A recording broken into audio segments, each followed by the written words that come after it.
Deuteronomy chapter 1. These are the words that Moses spoke to all the people of Israel while they were in the wilderness east of the Jordan River. They were camped in the Jordan Valley near Suf between Paran on one side and Tophel, Laban, Hazeroth, and Dizahab on the other. Normally, it takes only 11 days to travel from Mount Sinai to Kadesh Barnea, going by way of Mount Seir. But 40 years after the Israelites left Egypt, on the first day of the 11th month, Moses addressed the people of Israel, telling them everything the Lord had commanded him to say. This took place after he had defeated King Sihon of the Amorites, who ruled in Heshbon, and at Edrei had defeated King Og of Bashan, who ruled in Ashtaroth. When the Israelites were in the land of Moab, east of the Jordan River, Moses carefully explained the Lord's instructions as follows. When we were at Mount Sinai, the Lord our God said to us, "You have stayed at this mountain long enough. It is time to break camp and move on. Go to the hill country of the Amorites and to all the neighboring regions, the Jordan Valley, the hill country, the western foothills, the Negev, and the coastal plain. Go to the land of the Canaanites and to Lebanon, and all the way to the great Euphrates River. Look, I am giving all this land to you. Go in and occupy it, for it is the land the Lord swore to give to your ancestors, Abraham, Isaac, and Jacob, and to all their descendants." Moses continued, "At that time I told you, you are too great a burden for me to carry all by myself. The Lord your God has increased your population, making you as numerous as the stars, and may the Lord, the God of your ancestors, multiply you 1,000 times more and bless you as he promised. But you are such a heavy load to carry. How can I deal with all your problems and bickering? Choose some well-respected men from each tribe who are well known for their wisdom and understanding, and I will appoint them as your leaders." Then you responded, "Your plan is a good one." So I took the wise and respected men you had selected from your tribes and appointed them to serve as judges and officials over you.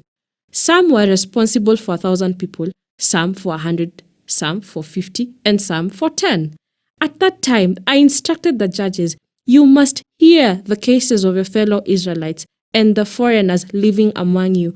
Be perfectly fair in your decisions and impartial in your judgments. Hear the cases of those who are poor as well as those who are rich. Don't be afraid of anyone's anger, for the decision you make is God's decision. Bring me any cases that are too difficult for you, and I will handle them." At that time, I gave you instructions about everything you were to do. Then, just as the Lord our God commanded us, we left Mount Sinai and traveled through the great and terrifying wilderness, as you yourselves remember, and headed towards the hill country of the Amorites. When we arrived at Kadesh Barnea, I said to you, "You have now reached the hill country of the Amorites that the Lord our God is giving us. Look, he has placed the land in front of you. Go and occupy it, as the Lord, the God of your ancestors, has promised you. Don't be afraid. Don't be discouraged." But you all came and said to me, "First, let's send out scouts to explore the land for us. They will advise us on the best route to take and which towns we should enter." This seemed like a good idea to me, so I chose 12 scouts, one from each of your tribes. They headed for the hill country and came to the valley of Eshcol and explored it. They picked some of its fruit and brought it back to us, and they reported, "The land the Lord our God has given us is indeed a good land. But you rebelled against the command of the Lord your God and refused to go in. You complained in your tents and said, 'The Lord must hate us.' That's why he has brought us here from Egypt, to hand us over to the Amorites to be slaughtered. Where can we go? Our brothers have demoralized us with their report. They tell us the people of the land are taller, are more powerful than we are, and their towns are larger, with walls rising high into the sky. We even saw giants there, the descendants of Anak. But I said to you, don't be shocked or afraid of them. The Lord your God is going ahead of you. He will fight for you, just as you saw him do in Egypt. And you saw how the Lord your God cared for you all along the way as you traveled through the wilderness, just as a father cares for his child. Now he has brought you to this place. But even after all he did, you refused to trust the Lord your God, who goes before you, looking for the best places to camp, guiding you with a pillar of fire by night and a pillar of cloud by day. When the Lord heard your complaining, he became very angry. So he solemnly swore, not one of you from this wicked generation will live to see the good land I swore to give your ancestors, except Caleb son of Jephunneh. He will see this land because he has followed the Lord completely. I will give to him and his descendants some of the very land he explored during his scouting mission. And the Lord was also angry with me because of you. He said to me, Moses, not even you will enter the promised land. Instead, your assistant, Joshua son of Nun, will lead the people into the land. Encourage him, for he will lead Israel as they take possession of it. I will give the land to your little ones, your innocent children. You are afraid they would be captured, but they will be the ones who occupy it. As for you, turn around now and go back through the wilderness towards the Red Sea. Then you confessed, we have sinned against the Lord.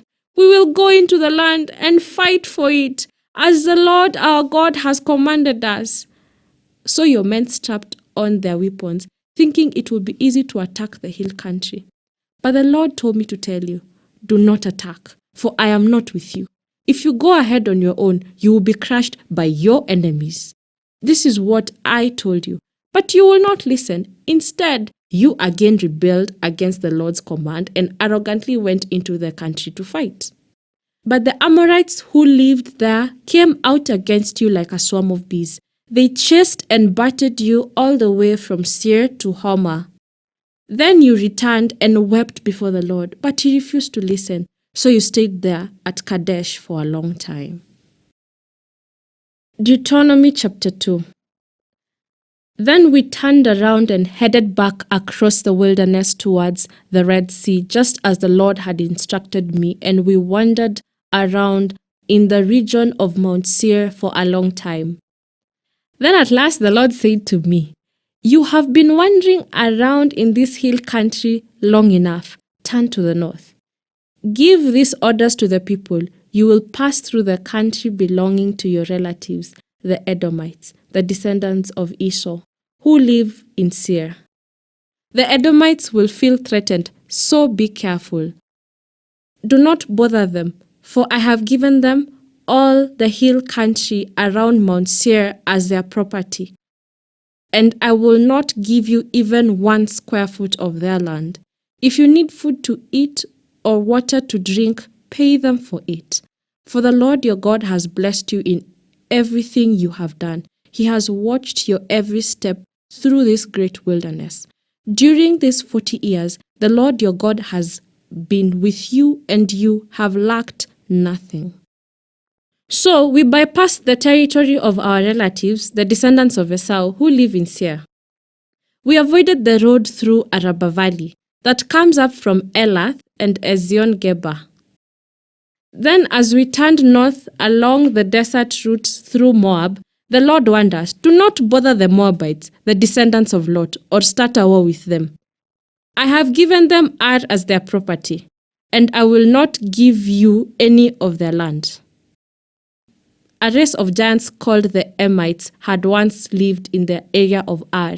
They were as strong and numerous and tall as the Anakites, another race of giants.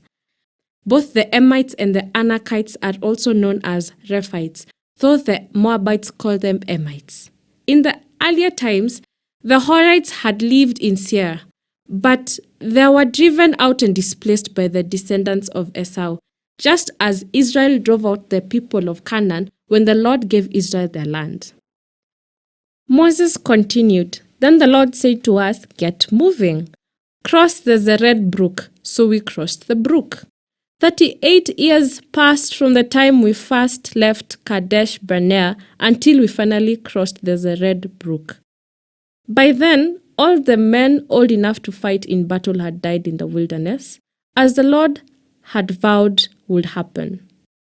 The Lord struck them down until they had all been eliminated from the community. When all the men of fighting age had died, the Lord said to me, 'Today you will cross the border of Moab at Ar and enter the land of the Ammonites, the descendants of Lot. But do not bother them or start a war with them. I have given the land of Ammon to them as their property, and I will not give you any of their land.'" That area was once considered the land of the Rephites who had lived there, though the Ammonites called them Zamzumites. They were also strong and numerous and tall as the Anakites. But the Lord destroyed them so the Ammonites could occupy their land. He had done the same for the descendants of Esau who lived in Seir, for he destroyed the Horites so they could settle there in their place. The descendants of Esau live there to this day. A similar thing happened when the Caphtorites from Crete invaded and destroyed the Avvites who had lived in villages in the area of Gaza. Moses continued, "Then the Lord said, 'Now get moving. Cross the Arnon Gorge. Look, I will hand over to you Sihon, the Amorite king of Heshbon, and I will give you his land. Attack him and begin to occupy the land. Beginning today, I will make people throughout the land terrified because of you. When they hear reports about you, they will tremble with dread and fear.'" Moses continued, "From the wilderness of Kedemoth, I sent ambassadors to King Sihon of Heshbon with this proposal of peace. 'Let us travel through your land. We will stay on the main road and won't turn off into the fields on either side. Sell us food to eat and water to drink, and we will pay for it. All we want is permission to pass through your land.' The descendants of Esau who live in Seir allowed us to go through their country, and so did the Moabites who live in Ar. Let us pass through until we cross the Jordan into the land the Lord our God is giving us." But King Sihon of Heshbon refused to allow us to pass through. Because the Lord your God made Sihon stubborn and defiant, so he could help you defeat him, as he has now done. Then the Lord said to me, "Look, I have begun to hand King Sihon and his land over to you. Begin now to conquer and occupy his land." Then King Sihon declared war on us and mobilized his forces at Jahaz. But the Lord our God handed him over to us, and we crushed him, his sons and all his people. We conquered all his towns and completely destroyed everyone, men, women, and children. Not a single person was spared. We took all the livestock as plunder for ourselves, along with anything of value from the towns we ransacked. Then the Lord our God also helped us conquer Aroer on the edge of Arnon Gorge, and the town in the gorge, and the whole area as far as Gilead. No town had walls too strong for us.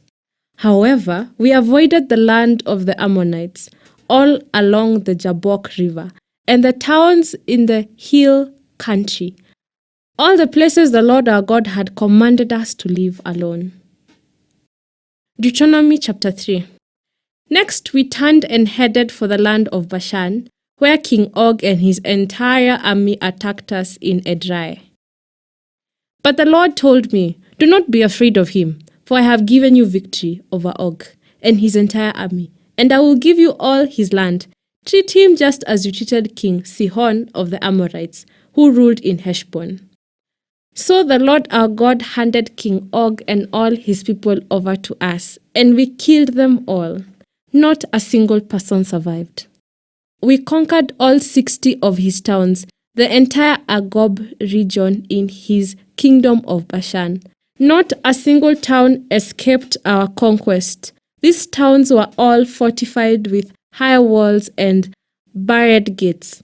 We also took many unwalled villages at the same time. We completely destroyed the kingdom of Bashan, just as we had destroyed King Sihon of Heshbon. We destroyed all the people in every town we conquered, men, women, and children alike. But we kept all the livestock for ourselves and took plunder from all the towns. So we took the land of the 2 Amorite kings east of the Jordan River, all the way from the Arnon Gorge to Mount Hermon. Mount Hermon is also called Sirion by the Sidonians, and the Amorites call it Senir. We had now conquered all the cities on the plateau and all Gilead and Bashan, as far as the towns of Saleka and Edrei, which were part of Og's kingdom in Bashan. King Og of Bashan was the last survivor of the giant Avvites. His bed was made of iron and was more than 13 feet long and 6 feet wide. It can still be seen in the Ammonite city of Rabbah. When we took possession of this land, I gave to the tribes of Reuben and Gad the territory beyond Aroer, along the Arnon Gorge, plus half of the hill country of Gilead with its towns. Then I gave the rest of Gilead and all of Bashan, Og's former kingdom, to the half-tribe of Manasseh. This entire Argob region of Bashan used to be known as the land of the Rephites. Jer, a leader from the tribe of Manasseh, conquered the whole Argob region in Bashan, all the way to the border of Geshurites and Maacathites. Jer renamed the region after himself, calling it the towns of Jer, as it is still known today. I gave Gilead to the clan of Maki, but I also gave part of Gilead to the tribes of Reuben and Gad. The area I gave them extended from the middle of the Arnon Gorge in the south to the Jabbok River on the Ammonite frontier. They also received the Jordan Valley, all the way from the Sea of Galilee down to the Dead Sea, with the Jordan River serving as the western boundary. To the east were the slopes of Pisgah. At that time, I gave this command to the tribes that would live east of the Jordan. Although the Lord your God has given you this land as your property, all your fighting men must cross the Jordan ahead of your Israelite relatives, armed and ready to assist them. Your wives, children, and numerous livestock, however, may stay behind in the towns I have given you. When the Lord has given security to the rest of the Israelites, as he has to you, and when they occupy the land the Lord your God is giving them across the Jordan River, then you may all return here to the land I have given you. At that time, I gave Joshua this charge. You have seen for yourself everything the Lord your God has done to these 2 kings. He will do the same to all the kingdoms on the west side of the Jordan. Do not be afraid of the nations there, for the Lord your God will fight for you. At that time, I pleaded with the Lord and said, O sovereign Lord, you have only begun to show your greatness and the strength of your hand to me, your servant. Is there any God in heaven or on earth who can perform such great and mighty deeds as you do? Please let me cross the Jordan to see the wonderful land on the other side, the beautiful hill country and the Lebanon mountains. But the Lord was angry with me because of you, and he would not listen to me. That's enough, he declared. Speak of it no more, but go to Pisgah Peak and look over the land in every direction. Take a good look, but you may not cross the Jordan River. Instead, commission Joshua and encourage and strengthen him, for he will lead the people across the Jordan. He will give them all the land you now see before you as their possession. So we stayed in the valley near Beth-Peor. Deuteronomy chapter 4. And now, Israel, listen carefully to these decrees and regulations that I am about to teach you. Obey them so that you may live, so you may enter and occupy the land that the Lord, the God of your ancestors, is giving you. Do not add to or subtract from these commands I am giving you. Just obey the commands of the Lord your God that I am giving you. You saw for yourself what the Lord did to you at Baal-Peor. There, the Lord your God destroyed everyone who had worshipped Baal, the god of Peor.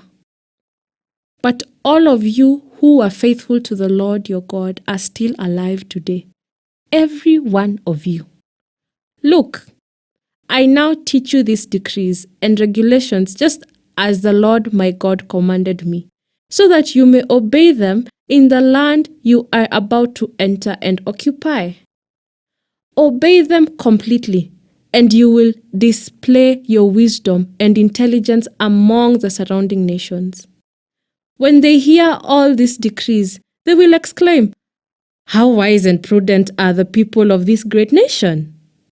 For what great nation has a God as near to them as the Lord our God is near to us whenever we call on him? And what great nation has decrees and regulations as righteous and fair as this body of instructions that I am giving you today? But watch out. Be careful, never to forget what you yourself have seen. Do not let these memories escape from your mind as long as you live. And be sure to pass them on to your children and grandchildren. Never forget the day when you stood before the Lord your God at Mount Sinai, where he told me, "Summon the people before me, and I will personally instruct them." Then they will learn to fear me as long as they live, and they will live to teach their children to fear me also.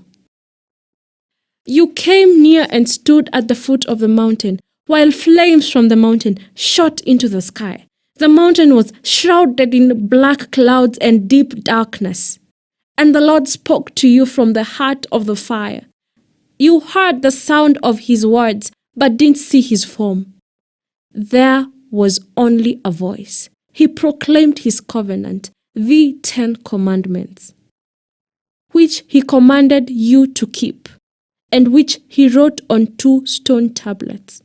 It was at that time that the Lord commanded me to teach you his decrees and regulations, so you would obey them in the land you are about to enter and occupy.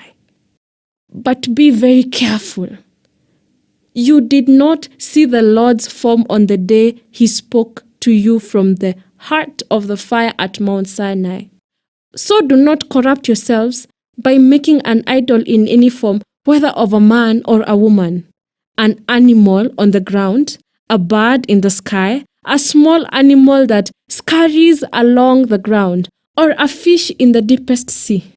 And when you look up into the sky and see the sun, moon, and stars, all the forces of heaven, do not be seduced into worshipping them. The Lord your God gave them to all the people of the earth. Remember that the Lord rescued you from the iron smelting furnace of Egypt in order to make you his very own people and his special possession, which is what you are today. But the Lord was angry with me because of you. He vowed that I will not cross the Jordan River into the good land the Lord your God is giving you as your special possession. You will cross the Jordan to occupy the land, but I will not. Instead, I will die here, on the east side of the river. So be careful not to break the covenant the Lord your God has made with you. Do not make idols of any shape or form, for the Lord your God has forbidden this. The Lord your God is a devouring fire. He is a jealous God. In the future, when you have children and grandchildren and have lived in the land a long time, do not corrupt yourselves by making idols of any kind. This is evil in the sight of the Lord your God and will arouse his anger. Today I call on heaven and earth as witnesses against you. If you break my covenant, you will quickly disappear from the land you are crossing the Jordan to occupy. You will live there only a short time, then you will be utterly destroyed. For the Lord will scatter you among the nations, where only a few of you will survive. There, in a foreign land, you will worship idols made from wood and stone, gods that neither see, nor hear, nor eat, nor smell. But from there, you will search again for the Lord your God, and if you search for him with all your heart and your soul, you will find him. In the distant future, when you're suffering all these things, you will finally return to the Lord your God and listen to what he tells you. For the Lord your God is a merciful God. He will not abandon you or destroy you or forget the solemn covenant he made with your ancestors. Now, search all of history from the time God created people on earth until now, and search from one end of the heavens to the other. Has anything as great as this ever been seen or heard before? Has any nation ever heard the voice of God speaking from fire as you did and survived? Has any other God dared to take a nation for himself out of another nation by means of trials, miraculous signs, wonders, war, a strong hand, a powerful arm, and terrifying acts? Yet, that is what the Lord your God did for you in Egypt, right before your eyes. He showed you these things so you would know that the Lord is God and there is no other. He let you hear his voice from heaven so he could instruct you. He let you see his great fire here on earth so he could speak to you from it. Because he loved your ancestors, he chose to bless their descendants, and he personally brought you out of Egypt with a great display of power. He drove out the nations far greater than you, so he could bring you in and give you their land as your possession, as it is today. So remember this and keep it firmly in mind. The Lord is God both in heaven and on earth, and there is no other. If you obey all the decrees and commands I am giving you today, all will be well with you and your children. I am giving you these instructions so you will enjoy a long life in the land the Lord your God is giving you for all time. Then Moses set apart 3 cities of refuge east of the Jordan River. Anyone who killed another person unintentionally without previous hostility could flee there to live in safety. These were the cities: Bezer on the wilderness plateau for the tribe of Reuben, Ramoth in Gilead for the tribe of Gad, Golan in Bashan for the tribe of Manasseh. This is the body of instruction that Moses presented to the Israelites. These are the laws, decrees, and regulations that Moses gave to the people of Israel when they left Egypt. And as they camped in the valley near Beth-Peor, east of the Jordan River. This land was formerly occupied by the Amorites under King Sihon, who ruled from Heshbon. But Moses and the Israelites destroyed him and his people when they came up from Egypt. Israel took possession of this land and that of King Og of Bashan, the 2 Amorite kings east of the Jordan. So Israel conquered the entire area from Aroer at the edge of the Arnon Gorge all the way to Mount Sinai, also called Mount Hermon. And they conquered the eastern bank of the Jordan River as far south as the Dead Sea, below the slopes of Pisgah.